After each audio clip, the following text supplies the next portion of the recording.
Dear all participants, within the scope of Yaşar University Graduate Education Institute Seminar Series, today Professor Dilvin Taşkın, who works at Yaşar University, Department of International Trade and Finance, gives a seminar titled Which Households Are More Energy Vulnerable, Energy Poverty and Financial Inclusion in Turkey.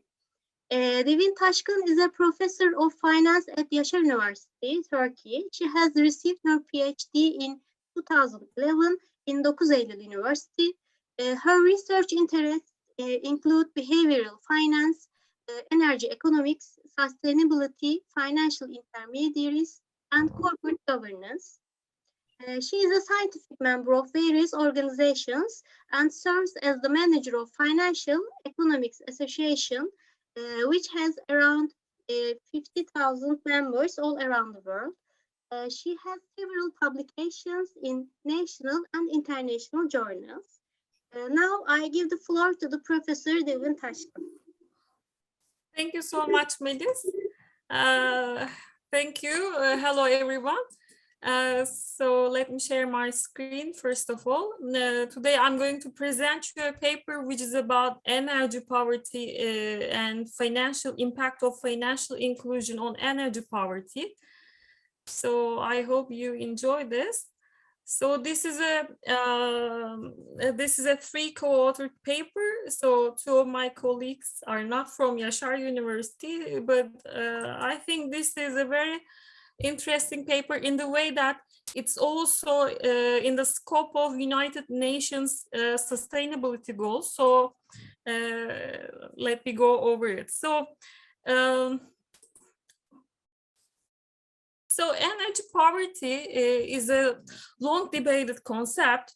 Most of the time energy poverty issues are discussed for developing countries where it's highly felt, but on the other hand, energy poverty now becomes a global concern, especially as I stated, it's been accounted by the United Nations Sustainable Development Goals. So it's under Sustainable Development Goal number 7. So as a result, it has attracted various interests from political, economic, and academic interests. Also from it's always discussed, it started with discussed by the underdeveloped countries, but right now it's been realized that it's not an issue only for underdeveloped countries. Even for developed countries, it's stated that some people might be witnessing energy poverty or fuel poverty issue. The reduction of energy poverty is significant for covering poverty in general. It's related with poor health conditions. It has connections with climate change, and it's related with domestic energy inefficiency.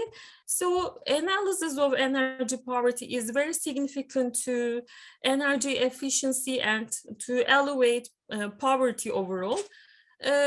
So poverty reduction is obviously, it's a multidimensional concept. So it's not only related to income poverty, but the impact of financial inclusion on energy poverty and poverty reduction is somehow overlooked in the literature. So here, the financial inclusion impact is obviously very significant because there are channels that impacts the conditions of becoming vulnerable to energy poverty. So financial inclusion will impact the education level, will impact the income of the households, and overall it will impact the energy poverty levels of the individuals. So what is the contribution of this paper and this presentation is that as I said, in the literature, financial inclusion is almost overlooked and never considered. So for that reason, the study measures firstly looks at different energy poverty measures, And it's also in Turkey, there's only one study that considers one of the energy poverty calculations, so overlooks the remaining. Other than that, it's also very significant to control the other determinants of energy poverty besides the socioeconomic indicators. So this paper tries to fill the gap between energy poverty and financial inclusion, which is proxied by a multi-dimensional index, which I will mention later on. And this study also used the Oster's methodology and two-stage least squares to consider possible endogeneity issues that might be inherent with the micro data set. And it's also considers bound approach of Oster to overcome unobservable selection and omitted variable bias as an additional robustness checks. So what are the energy poverty measures? Obviously, there are various methods, approaches that try to calculate the energy poverty. Energy poverty and fuel poverty, they are sometimes used interchangeably, but actually they refer to something different.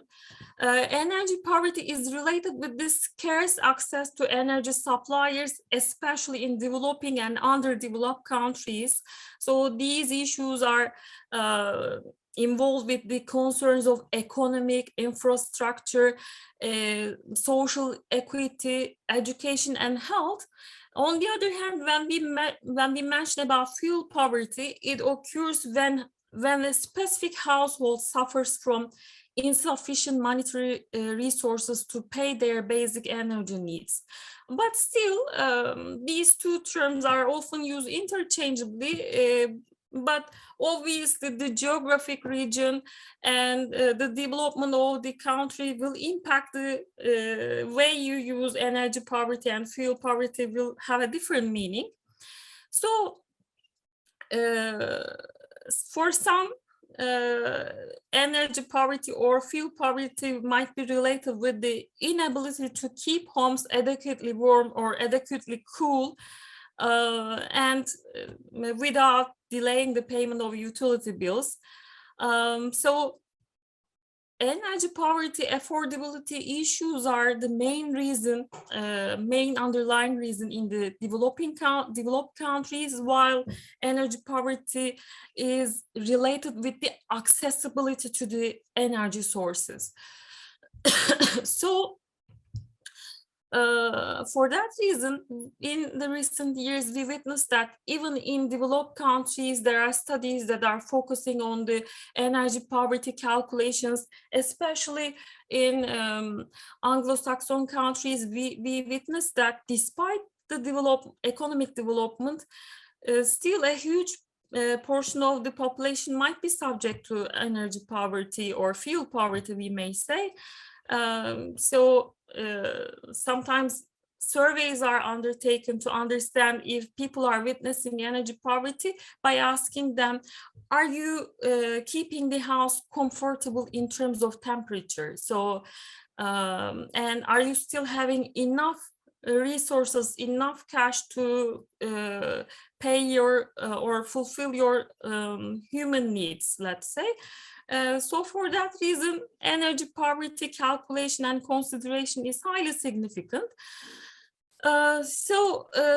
If I go back to the poverty measurements, so as I said, it's impacted from the geographical region, or it might be impacted from the economic development level of the country, but it can be measured objectively, such as an income fraction spent on fuel or spent on energy for a housewarming or cooling, or it can be measured subjectively by assessment of the households about the level of energy services that are available.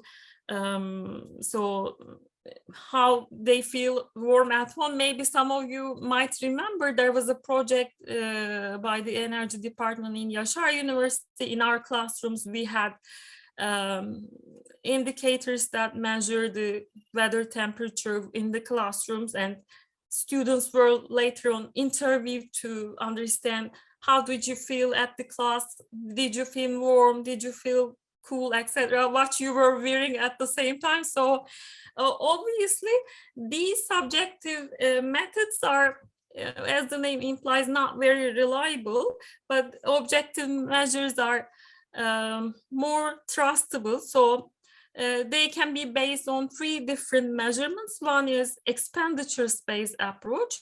Most of the time this is used as a 10% as a general indicator. So fuel poor can be defined as the household whose fuel expenditures on all energy services, if all of the energy services exceed 10% of their income, these households will be considered fuel poor or under fuel poverty. This is also a measure that is used in UK to calculate or to consider the energy poverty of the individuals within the country. By the way, UK is the single country that measures the fuel poverty of their residents. So this is significant to mention here. Another approach that is used to measure energy poverty is low income, high cost. So the household has to have both low income by looking at the median of the or mean of the country, and at the same time the household should have a high energy expenditure that is exceeding the percentage of the funds they have. So at the same time they should both have a low income and high cost, so as a result they are characterized fuel poor if that's the condition. Another indicator is minimum income standards approach.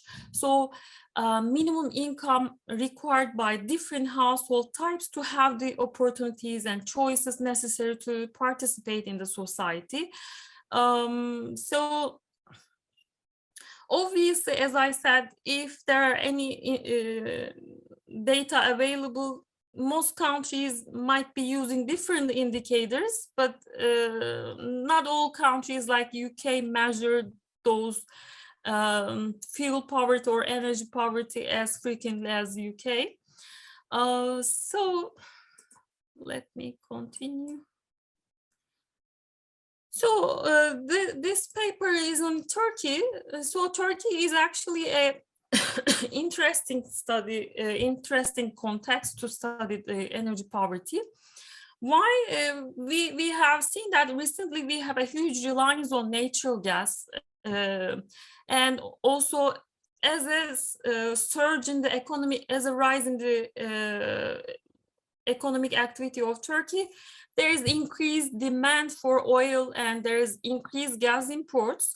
So obviously this exposes the country to energy risks. As a result of, so we are very vulnerable to gas price volatility or oil price volatility. So with the increases in the economic growth and with the increases in the population growth, the demand to the energy sources has sharped very significantly. So when we look at the data here, we can see that natural gas usage among the households is increased up to 62%, so which is actually very high since you're not producing any natural gas, so you are subject to import it. So it's a huge vulnerability. So for that reason, since there is not a competitive market for natural gas, obviously the price, the households are very sensitive to the price. And also when we look at the usage of total energy consumption, this is in 2018, 51% is covered by natural gas, according to the International Energy Agency statistics. 22% is by electricity, 8% by bioenergy, and 8% by coal, and followed by geothermal, solar, and oil, etc. So obviously, when we look at the variety of the energy sources, we should consider the heating type and if natural gas is delivered to the property of the households or not. This is going to be significant, knowing that the natural gas is a significant has a significant contribution to the heating of the buildings for households. On the other hand, since we have considered the financial inclusion, impact of financial inclusion on fuel poverty, we have to consider the financial facts as well. Obviously, as you know, Turkey is a bank-based economy with 54 banks that constitute 81% of the total financial market. So the total volume of the loans is 66% of the total GDP, and among them consumer and housing loans make up about 17%, and credit card usage is also per GDP, it's very high in Turkey, it's 6%. So actually we are one of the highest indebted countries in the world. Especially among the developing countries, I think we may be at the very top because credit cards represent a short-term form of borrowing. Since the overall macroeconomic conditions display a vulnerable feature, and since there is high uncertainty as a result of the foreign exchange level, in terms of the rising unemployment, etc. So we can see that the energy poverty is also likely to be worsened in the future as a result of the macroeconomic conditions. Also, we witnessed that there is a huge percentage of Syrian refugees, which is also pushing some pressure over economic conditions, unemployment levels, rising inflation, etc. So these increases the financial sector vulnerabilities. So the economic situation faced by the households, as well as the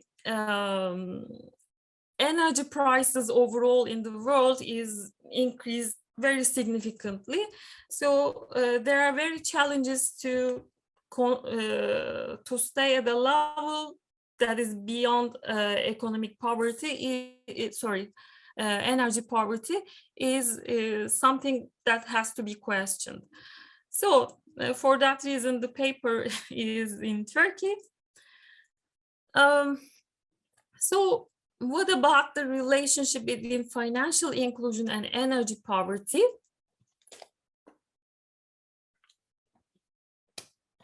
So financial inclusion serves as one of the possible channels to alleviate poverty overall, not energy poverty only, but also poverty. So financial inclusion provides some means to decrease poverty or likelihood of being in poverty in the future, as well as increasing the likelihood of being in economic well-being and welfare. Obviously,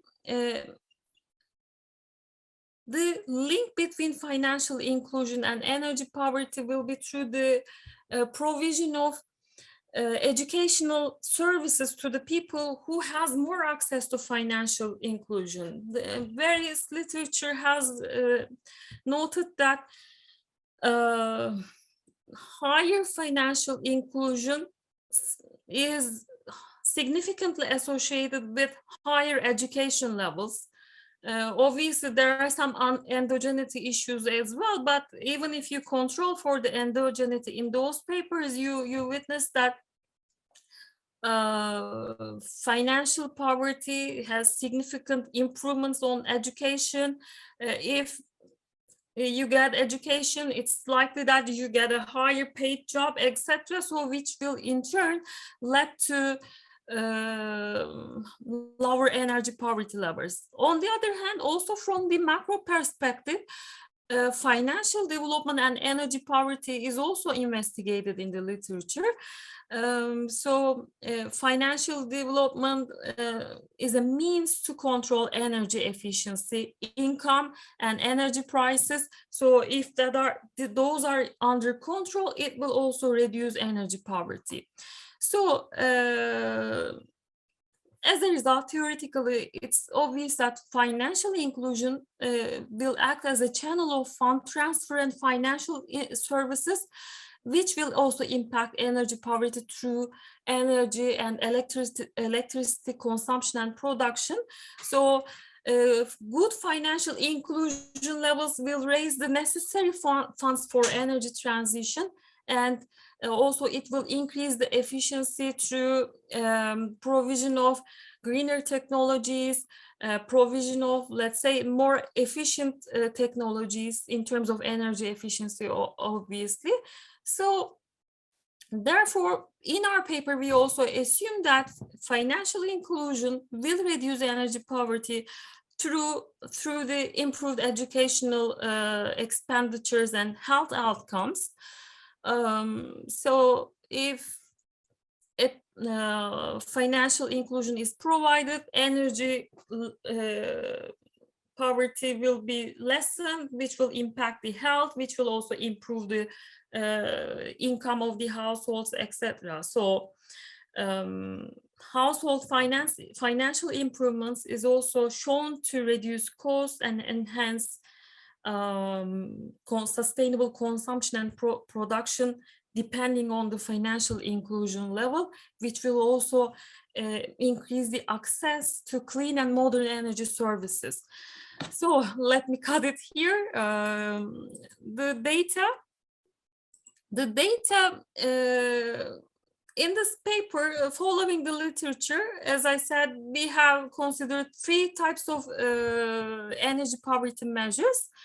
10% approach, low income, high cost approach. Other than that, we also assume 2 times median approach. 10% approach is obvious.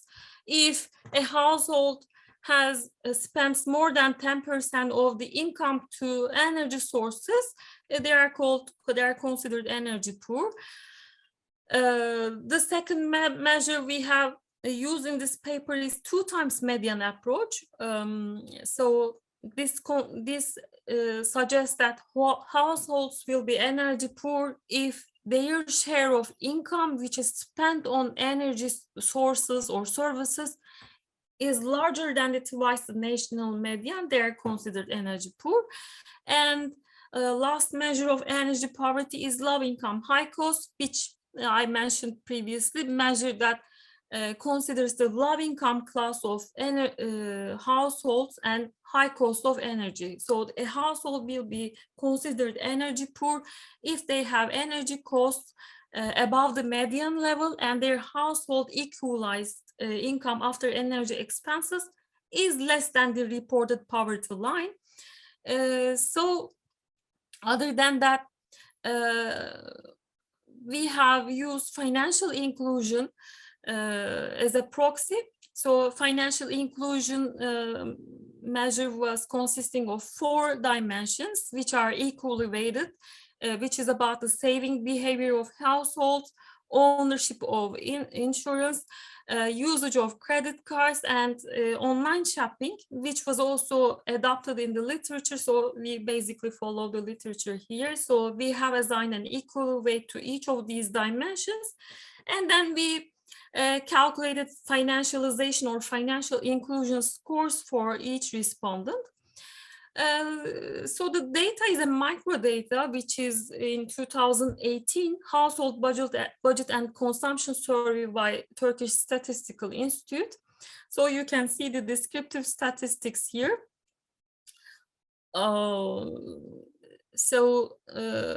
The as you can see, the poverty levels are distributed as extreme poverty, lower poverty, and upper poverty by following the World Bank classifications as well here.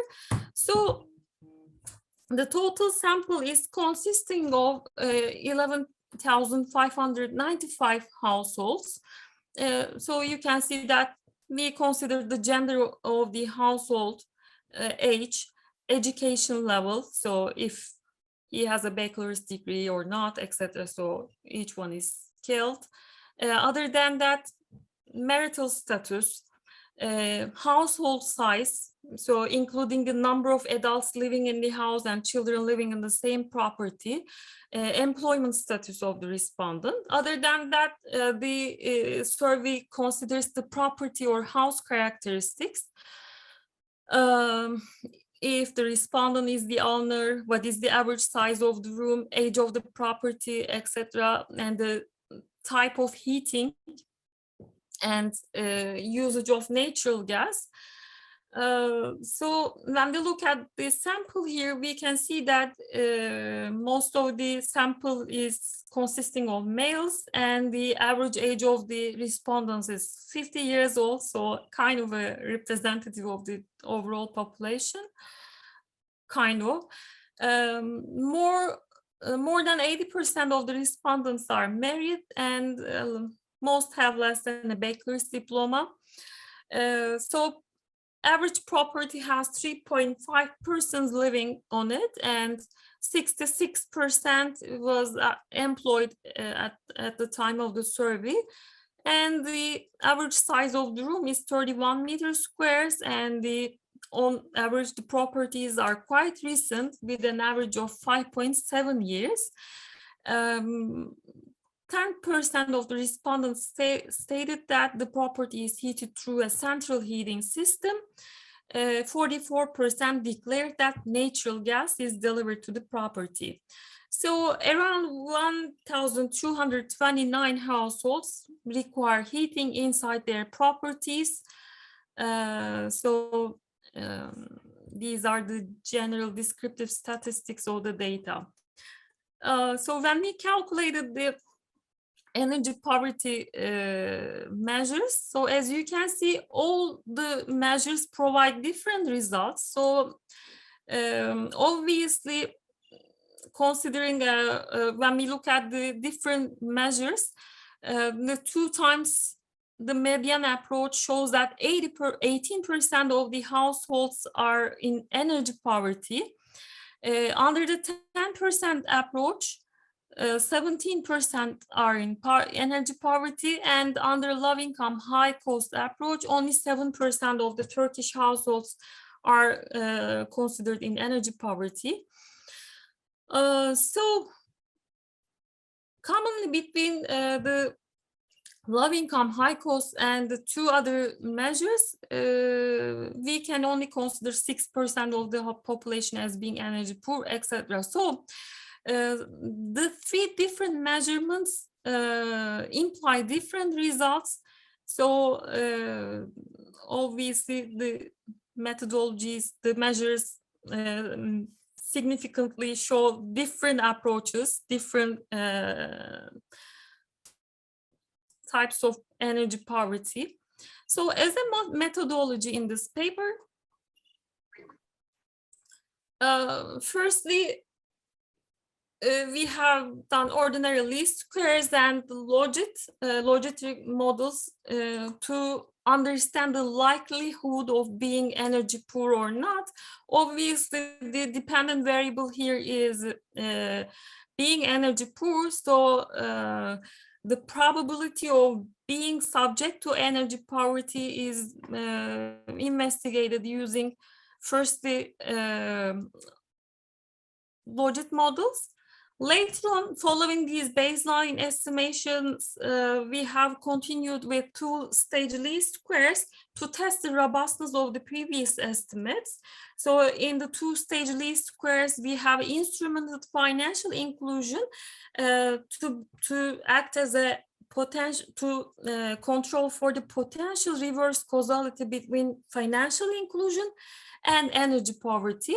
So what we expect here that financial inclusion will have to reduce the energy poverty, and financial inclusion of the households will enable them to access the energy needs through various financial services that are considered with 4 dimensions here.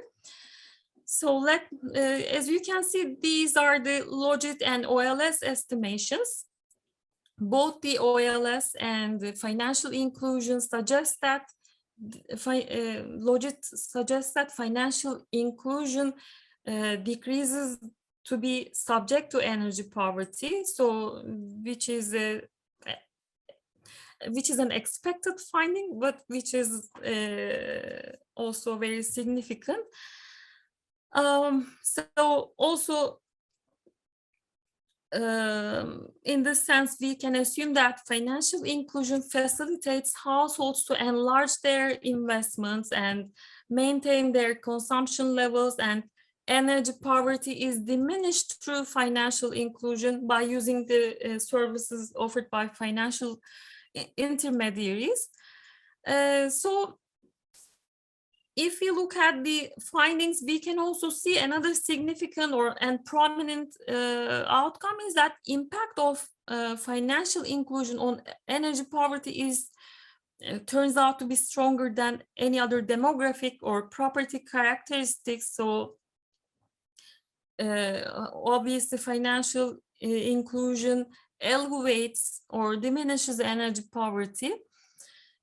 So obviously, the results also provide significant information about the socioeconomic characteristics of the household.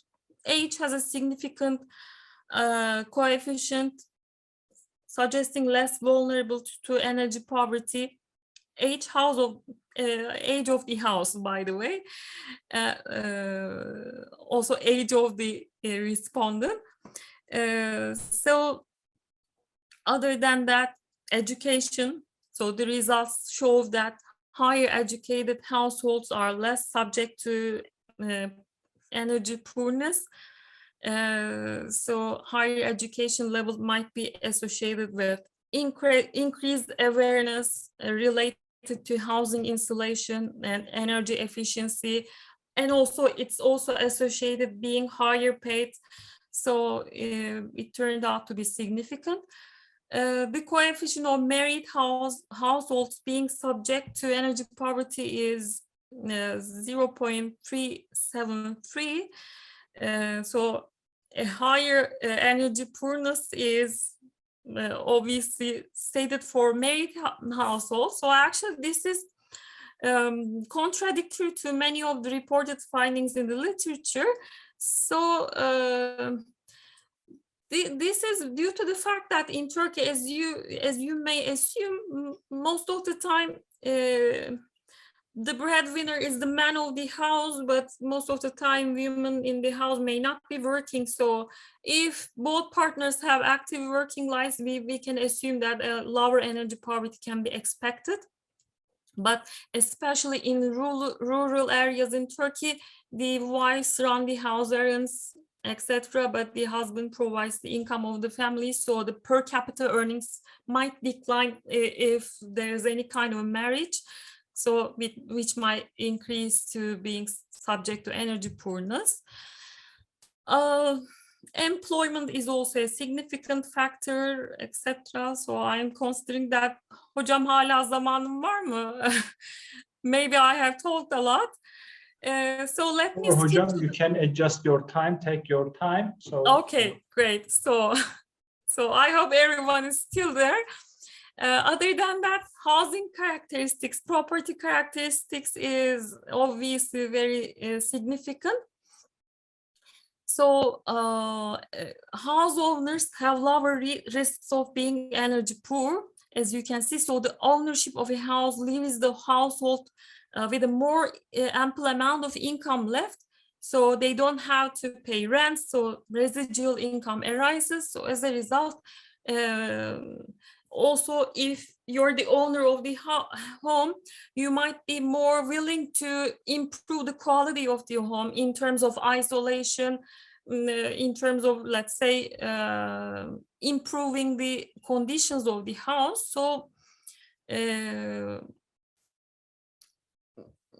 being the owner of the home will deduct the energy poorness. Age of property has a coefficient of negative 0.035. So according to why is this like that? According to a decree announced in 2008, newly built houses in Turkey must have energy identity to prove the energy efficiency of the building. So since it was declared the houses without proper documentation of energy insulation and energy efficiency cannot be sold. So that's the reason. Natural gas usage, it's also a significant determinant of energy poorness. So this is also something expected. Other than that, what I have seen during this paper, Turkish households in the world use the second cheapest natural gas in Europe. It's almost 3 times cheaper than other EU countries. This was before the recent developments. So for that reason, actually, natural gas turns out to be the cheapest source of heating than other heating mediums like coal and fossil fuel, according to some reports by Balkan Energy. So for that reason, this is another significant property in Turkey. So if I skip to the two-stage least squares results, an increase in financial inclusion, as you can see, if it increases by 1 unit, it's linked to a decrease in energy poorness by 0.516 units. So the first stage results show that the increase in access to the nearest bank is associated with a decrease in financial inclusion. So the F statistics is very high, suggests that our instrument variable it has a quite strong relationship. Instrument variable, which is nearest bank, is strongly related with financial inclusion. The results clearly suggest that financial inclusion is still a correct and significant factor in decreasing the energy poorness of the households. So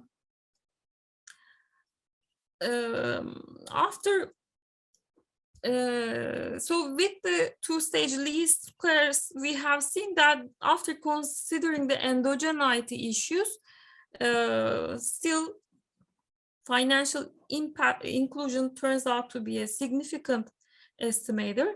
Other than that, these two-stage least squares also run to consider gender differences. Gender differences also suggest that the results suggest that the impacts of gender on energy poverty, so any increase in financial inclusion, is related to the reduction in energy poverty of females by 1.62, but the coefficient is lower for males. The first stage results also suggest that the increase in access to the nearest bank is also associated with a reduction in FI. So to cover up, to sum up, gender analysis also show consistent estimates in terms of the impact of the instrument variable. The outcomes clearly indicate that financial inclusion has mitigating impacts on energy poverty in female-headed households more. So let's move to the, I think, not last. To also consider the robustness and sensitivity checks inconsistent with the literature, we have assigned alternative weights for financial inclusion, and still we have witnessed significant results for financial inclusion. And lastly, we have used the bounding approach by bound test by Oster that considers the endogeneity due to omitted variable bias. Since this is the micro level data, obviously some variables must have been omitted, but so Oster's methodology allows us to deal with coefficient movements after the inclusion of control. So this explicitly tests the stability of the coefficients.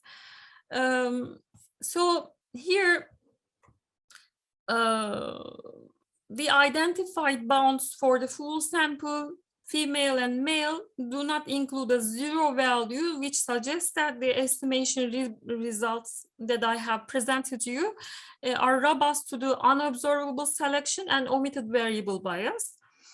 And channels and mechanism, you thought it was going to be ending, but no. So financial inclusion can impact energy poverty in several channels. So here in this table, you can see that the study also considers two mechanisms, which is households' health expenditure and income. So an increase in financial inclusion has a positive and significant impact, as you can see, on health and income of Turkish households. So financial inclusion of the households lead them to improve their health and manage their health expenditures and invest their health. So this was actually suggested by one referee, so that's the way it happened. Also, another channels to impact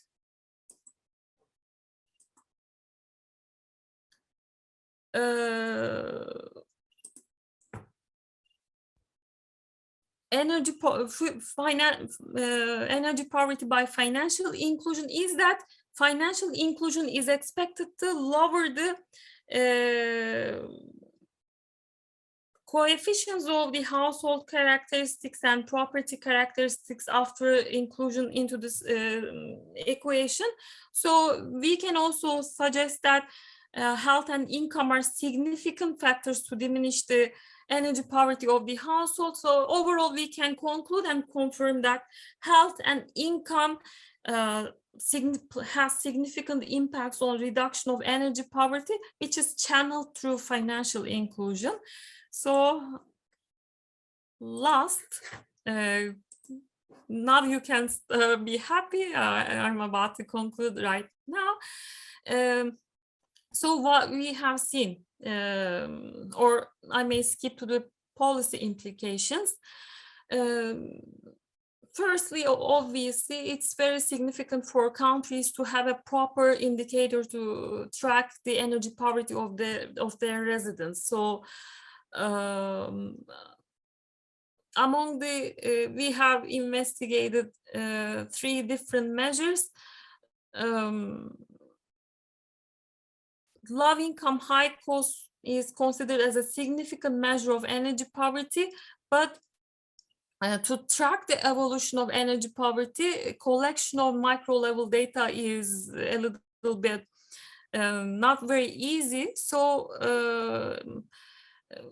an official indicator of energy poverty for measuring the overall households of number of households that are subject to energy poorness is still needed. So there should be a proper definition for that.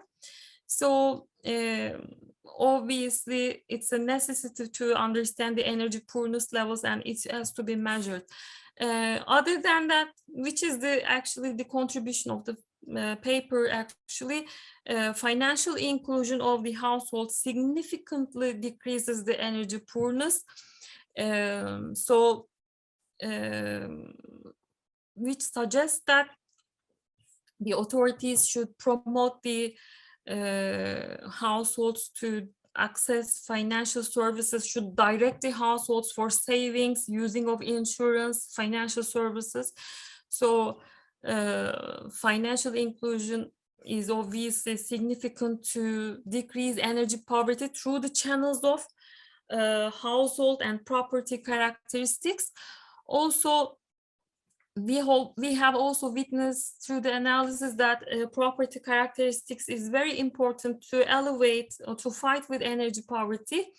And we have also seen that energy poverty is significantly lower for households that are using natural gas to warming their houses. So for that reason, obviously, access to the gas network and ensuring lower prices by provision of agreements with gas providers will help elevate energy poverty. And also, obviously, the condition of the houses significantly impact that. So the regulations should continue to promote the insulation of the houses. So it's obviously seen that to create a sustainable development for human and all, energy poverty and finance is very significant. So this is all about my presentation. So thank you all for your attendance, and I will wish you Happy New Year, maybe if I have any questions. And so thank you. Thank you, Dilvin Hocam, for this very interesting presentation. It is a very timely topic.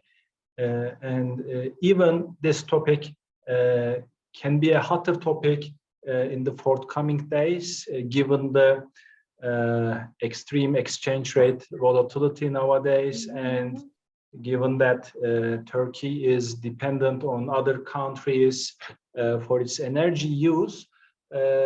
So it provided us a different perspective. So thank you so much, Mehmet Hocam. Thank you once again.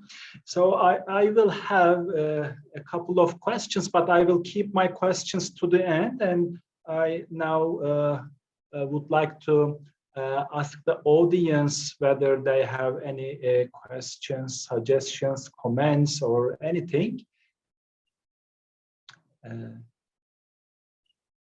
So you can just write in the chat box, or I can just let you talk. I can, if you raise your hand. Any comments, questions? Last day of the year, maybe everybody is very tired, probably. Okay, then maybe I can ask a few questions. Sure. Meanwhile, I have opened my video, but I cannot see myself. Probably. I can see you, Hocam. No Okay. problem. Okay. So my first question is that maybe I'm missing, I don't know, but in your base case result, I didn't see a regional variable, but region can be of importance. Yes, obviously, since this is a pre-collected data by Turkish Statistical Institute, we didn't have the data available. Yeah, you are right. So it might have an impact as well. We didn't have that among the asked questions. So okay, yeah, it could be a good indicator. Yeah, You'll have a point because there. Especially in Turkey, the obviously eastern it parts, would have a significant impact. Yeah, the condition, but actually it's somehow still offset. You know that rural regions, they need heating.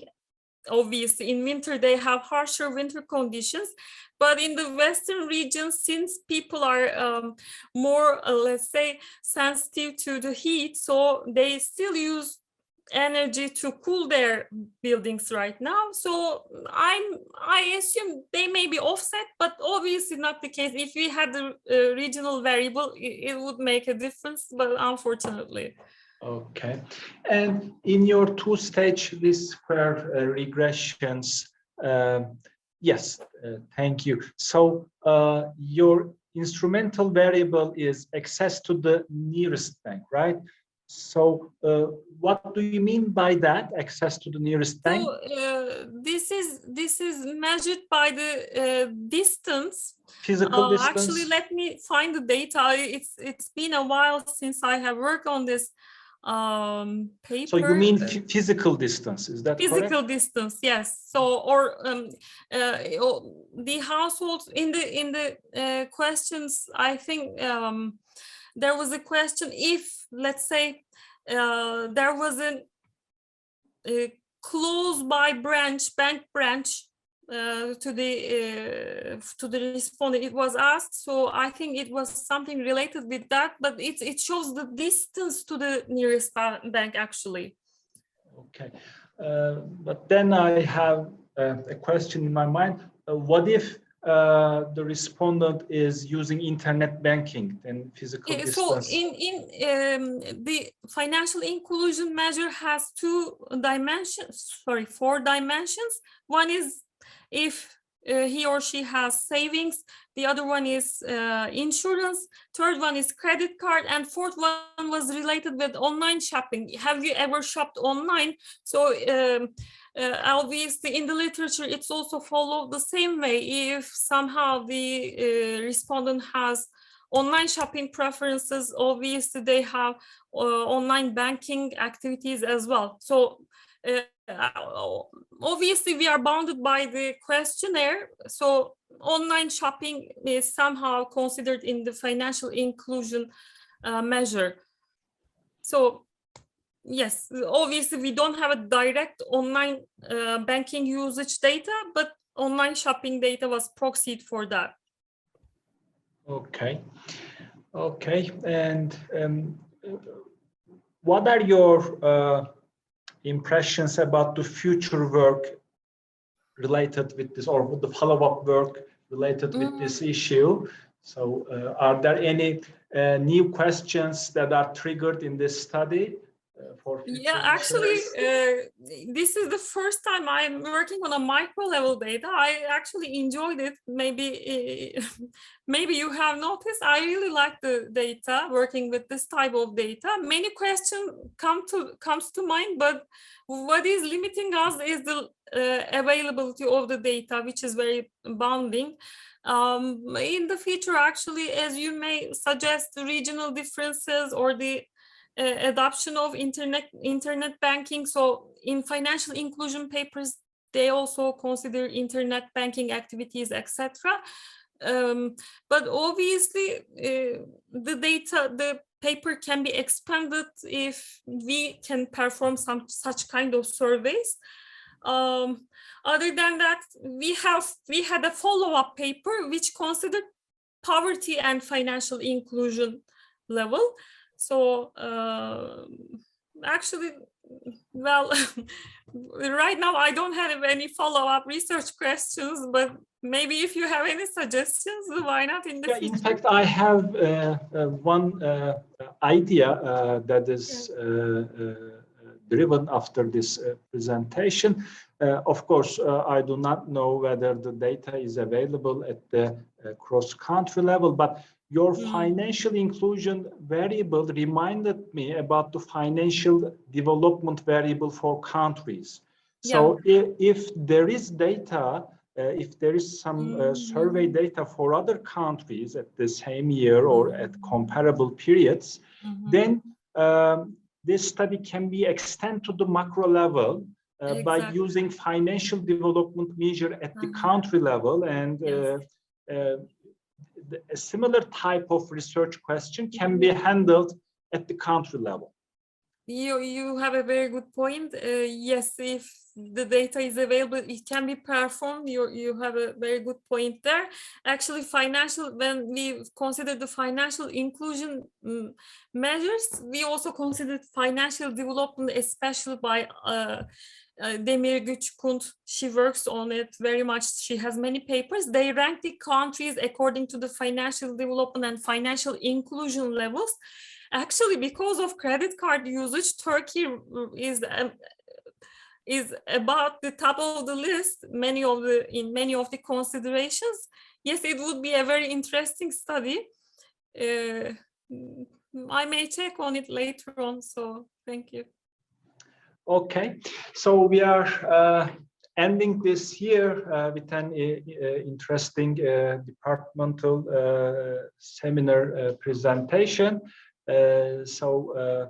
We will be together with other departmental seminars next semester. So we are open to any volunteers for the forthcoming semester. And I thank you, Dilvin Hoca, for the presentation, and for all participants, for their time and presence. And wish you all a very happy, healthy, and happy New Year. Yes, happy New Year, everyone. Thank you for your attention. Have a new and a healthy year this year, hopefully. So take care of yourselves.